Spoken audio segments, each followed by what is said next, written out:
Whoa. Sorry. Guys,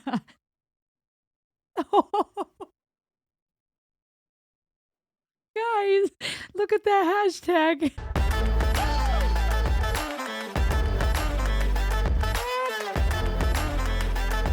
Hey everybody, welcome back. It's Rosalie, Elliott. Welcome to the Ultimate YouTube channel, all about world music, psychology, reactions, so much more. I'm happy that you're here.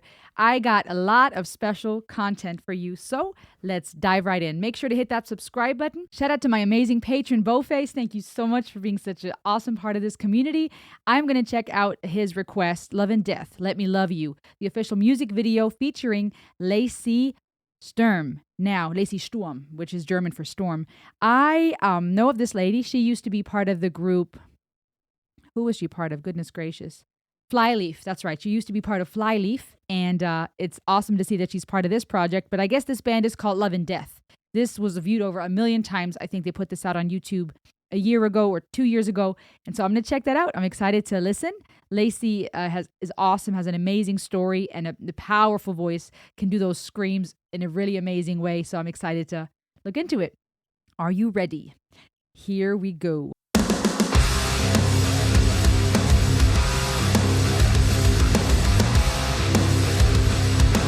All right.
Wow. Okay, no, I'm gonna start over. I gotta start over.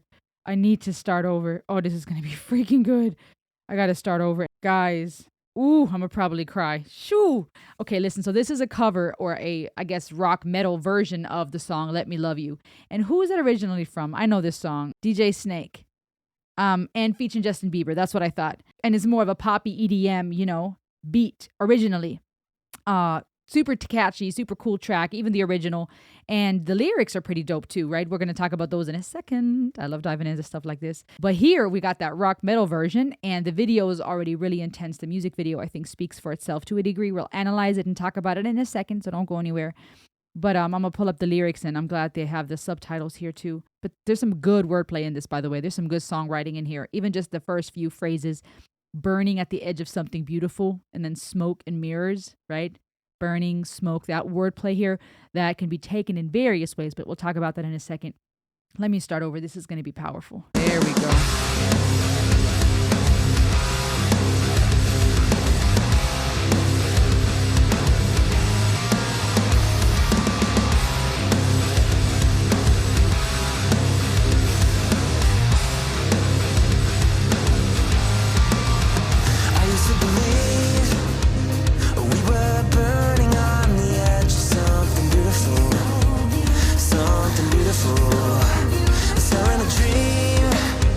Smoking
you give up, nah, nah, nah. I won't give up, nah, nah, nah. Let me love you.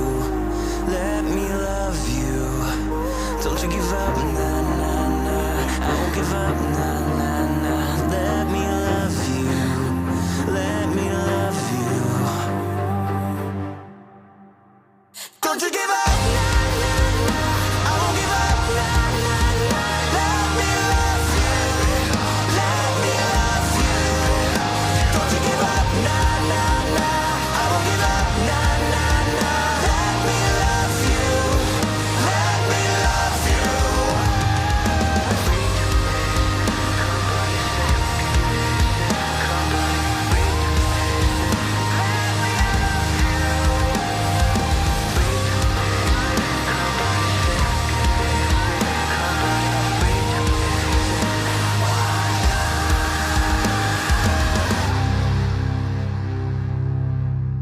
Whoa. Whoa. Whoa. Sorry.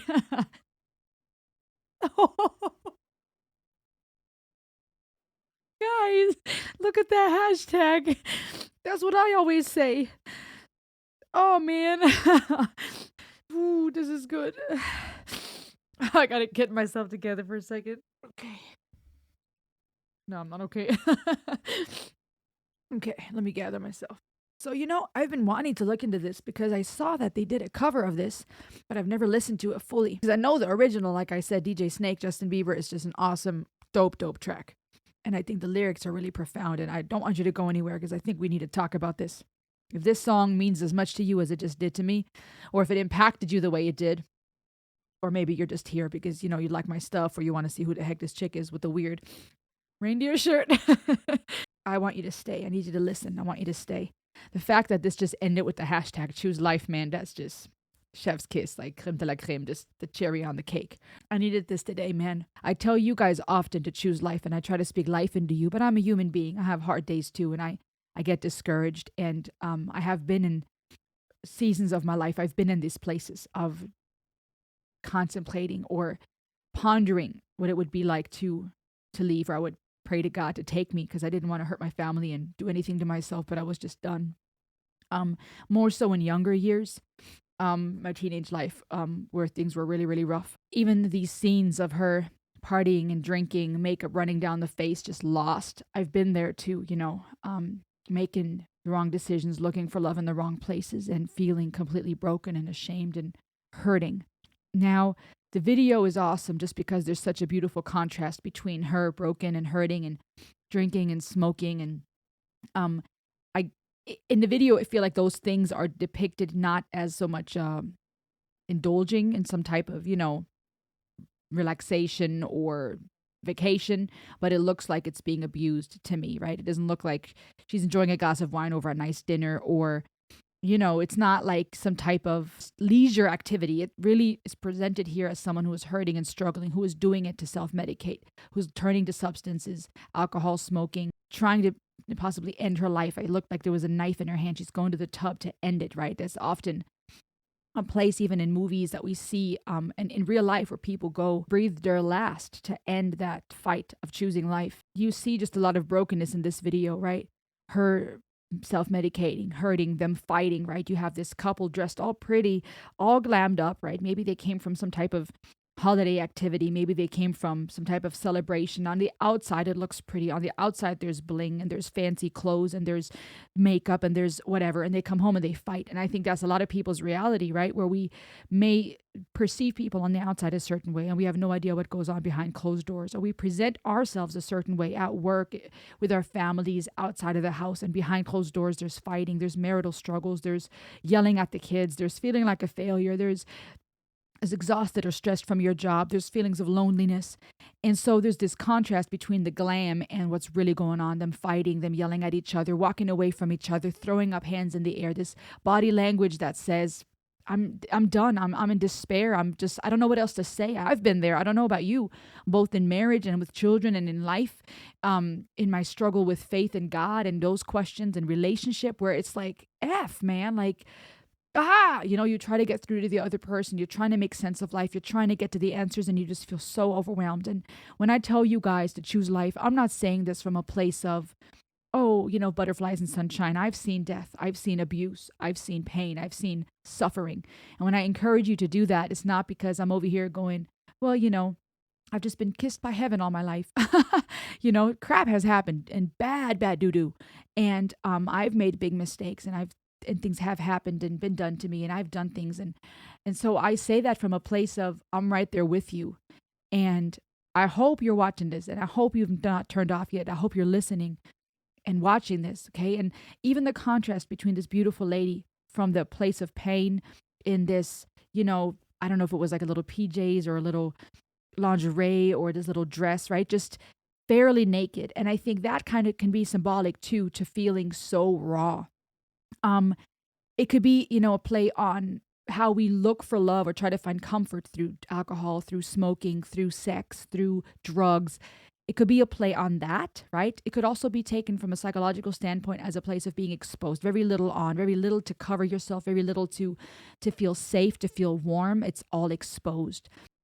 Even when she was getting into the bathtub and takes off the garment from the back, you see the tattoo. And there's this idea to me of you're going back down, you're getting back in your birthday suit, you're back down to the bare minimum, like you came into this earth, you're leaving again, getting into that tub, trying to drown your sorrows, you're hurting, you're in pain. And then to see the contrast between her with just looking healed and whole, pulling herself up out of that tub. And there's a lot of symbolism here because for one, I see the couple being kind to each other again in the end, embracing each other. So there's this relational message here of let me love you, right? Be it a marriage, be it in a romantic relationship or a friendship, a person saying, hey, I'm here for you. Let me love you. We're going to make it through this. Even that quote in the end, that scripture of 1 Corinthians 13 that said, love believes all things, hopes all things, bears all things, right? This idea of not giving up. It could be seen also as when she faces herself and she looks whole and healthy and clean. She's dressed comfy. She's looking beautiful. What a beautiful woman. She is dolled up, but in a pure and kind and wholesome way. And she's pulling herself up. There's this idea maybe of saying to yourself, let me love you. Let me pull you up. There's this idea that it could be taken as a message from God, a God that says, let me love you. Like, I want you to accept yourself. I want you to love yourself. Let me love you. Just let me in. It can be taken different ways, but either way, it just hit me because I need that message too, just as much as I know you guys do. Someone that says, let me love you with all your mistakes and all your flaws. When you failed, when you yelled, when you made mistakes, when you can't love yourself, when you feel broken, when you're hurting, let me love you. You are lovable. You're worthy. Let's look at the lyrics real quick. I used to believe we were burning on the edge of something beautiful. And like I said earlier, I love that wordplay here. Burning, smoke and mirrors keep us waiting on a miracle, right? It's this idea of selling a dream, an illusion. Makes me also think of drugs, right? And mirrors and people sniffing up stuff from the mirrors or a glass table, looking for a miracle, looking for some type of comfort in the high. But it also makes me think of the illusions we have, smoke and mirrors, right? It's not real. Mirrors are a reflection of us, but they're not really us, right? It's not us on the other side. It's a reflection of us. It's not quite the real deal. It's smoke, it's mirrors, it's dreams, it's up in the air. We have all these ideas of what life is going to be, right? And then we become adults or we face obstacles and trauma and struggles. And it's like, dang, I didn't expect this. We're waiting on that miracle. Say, go through the darkest of days. Heaven's a heartbreak away. That statement is powerful to me because it makes me think sometimes we got to get through that heartbreak to reach heaven. We got to get through the storm to see the sun. And that sounds all kumbaya. Like I say, often it just boom, bada bang, right? Oh, wonderful. It's not, heartbreak sucks. Like, and I'm not just talking romantically, I'm talking when we have our heart broken. So I don't say that lightly when I say, oh, every storm runs out of rain. It's beautiful. It sounds wonderful. But when you're hurting, it's hard and it's important to have someone in there with us. Never let you go, never let me down. Isn't that a message that we all long for? Someone that says, never let you go, never let you down. It's been a hell of a ride. That's so fitting to this channel too, because we go on these rides to explore music. Driving the edge of a knife. Never let you go, never let me down. Interesting also because the knife that she has in her hand, the idea of suicide, of hurting yourself, of harming yourself, of trying to feel or numb the pain. Don't give up, I won't give up. Don't give up. And then it says, don't fall asleep at the wheel. We've got 1,000,000 miles ahead of us. That to me I feel it can also be a message of encouragement to say, hey, there's still so much ahead of you. There's still so much you haven't experienced. I remember feeling quite discouraged at one point and just thinking like, I've lived a lot of life. I feel like an old soul. And I was like, what is there left? You know what I mean? It was just kind of more, I guess, could have been death anxieties I was experiencing, existential fears. And my husband wisely started asking me questions of things that I had not experienced yet. He asked me about my grandchildren, right, future grandchildren, or different scenarios. And he asked me if I've done that yet or accomplished or experienced it yet. And my answer naturally was, no, I haven't done this or that yet. And by just going through that list of all the possibilities that were still available to me, it gave me this new desire for life, this new hope of the future and the things that are yet to come. So I'm taking this in a positive way. All that we need is a rude awakening to know we're good enough. Ooh, a rude awakening. And that is also a cool wordplay. It's not just an awakening. It's not a blissful awakening. It's not a glorious awakening. It's a rude awakening. The word rude implies harsh, unkind. And that sometimes is that heartbreak that we need to get to heaven. That sometimes is that it's harsh. It's not butterflies and sunshine. There are no unicorn, skittle farting unicorns. But we need that awakening to realize we are good enough. Sometimes you've got to wake up. You've got to pull yourself out of the tub and speak truth into the mirror and say, you are good enough. That might be a challenge for you, man or woman. This is not just one of those happy self-love, things I'm trying to say here. I'm speaking truth, hard, cold facts. Do the hard work of speaking truth into yourself and saying, I am good enough. And say it to somebody else today, you are good enough. You're loved. I think we long for that message now more than ever. Obviously, people long to be loved all the time, but I feel like it's just increased because of social media and this overstimulation we experience. We're bombarded with negative news. We're bombarded with all the hate happening in the world. We're bombarded with beauty standards and success expectations and the shoulda, woulda, couldas. And then you add people's existential fears that they're not dealing with. And so now you have a bunch of people on the go looking for ways to either self-medicate, obviously, drugs, alcohol, those things I've mentioned before, or not so obviously. Through eating, we find comfort. Through shopping, we have these ways of dealing with trauma. We don't even know it. And the inner child in us is still longing for someone to take us by the hand. And sometimes we have to do that for ourselves. And of course, we can also speak that into each other's lives. And then the lyrics just go back to, don't you give up. Let me love you. And I love this. I needed this today. I don't know if you could tell, but I needed this personally. And in the end, I want to go back real quick because in the end, it showed something on her t-shirt. The way she can scream, by the way, oh my gosh, she is amazing at it. Her work with Flyleaf, man, I know that saved a lot of people's lives. Lacey Sturm and Flyleaf. I'm rocking some holiday gear, by the way. I know maybe not very fitting to the music genre. And I love how she was going backwards, right? Putting her shirt back on, walking away from the tub with that knife. It was just this idea of undoing and hope. And it was awesome. And then even to see her looking wholesome, like I said, beautiful, her swinging, just this idea of hope, childlike joy and freedom. But hold on, I'm still trying to see what she had on that t-shirt. The typewriter, that was pretty dope too. That was a cool touch. Speaking of let me love you, or typing up the words, let me love you. Putting it in writing, it's not just something we're saying. We're putting it in writing. It's official. It's written down. Signed, sealed, delivered. Signed, sealed, delivered. I'm yours. And that was a cool play also in the video of her watching them perform that song. That ripped up t-shirt with all the holes and the rips in it, right? Also symbolic of just things being torn apart and broken. My mama don't like you. Oh, okay. Oh, did it say Bieber? Oh, was that a little shout out to Bieber, to the original song? Ah, okay. I did all that for that. Wow, this was amazing. What did you think, guys? Let me know in the comments below. Thank you for being on this ride with me today. Choose life, you guys. Be loved. Don't give up. I'll see you on the next ride. Ayo. Ayo.